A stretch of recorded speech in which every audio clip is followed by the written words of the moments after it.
Кандидат в президенты Аслан Бжани и кандидат в вице-президенты Бадра Гумба провели встречу с представителями московской диаспоры. Встреча проходила в конференц-зале гостиницы «Аэростар». Зал был полон.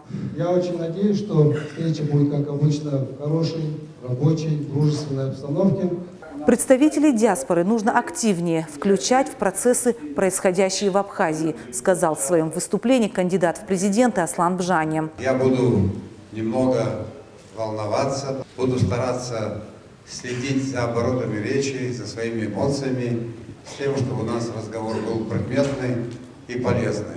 Серьезной угрозой для Абхазии Аслан Бжани назвал коррупцию. Рассказал о том, что группа депутатов, в которую он входил, внесла в парламент пакет законопроектов о противодействии коррупции, который облегчит работу правоохранительных органов Абхазии.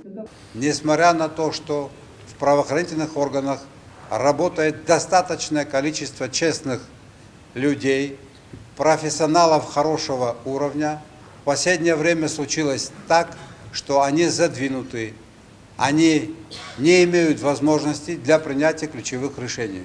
Ключевые решения принимают люди некомпетентные и политически мотивированные. Кандидат в вице-президенты Бадра Гумба в начале своего выступления поприветствовал экс-президента Южной Осетии Эдуарда Кокойты, который присоединился к участникам встречи.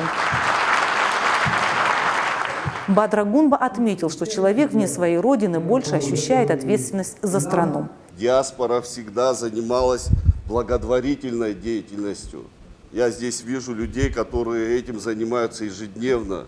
Диаспора всегда занималась адресной поддержкой граждан. Затем Аслан Бжани предложил перейти к вопросам. «Задавайте неудобные вопросы, я готов на них отвечать», – сказал политик.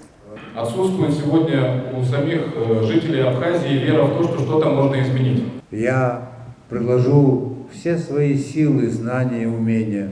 Люди, которые входят в мою команду, сделают то же самое, чтобы процессы в таком ключе не пошли. Встреча продолжалась более 2 часов. Вопросов было много. В завершении встречи выступил глава абазино-черкесской диаспоры, доктор экономических наук Абазин Юрий Агирбов. «Аслан Георгиевич, вы меня восхитили», – сказал он. Но вы сегодня меня восхитили и первым, и вторым. Своим мышлением, своим видением. И завершил свою речь цитатой Омара Хайям. Кто слезы лил, тот искренне смеется. Кто умирал, тот знает, что живет. Анна Гуния, Давид Авицбам, Москва.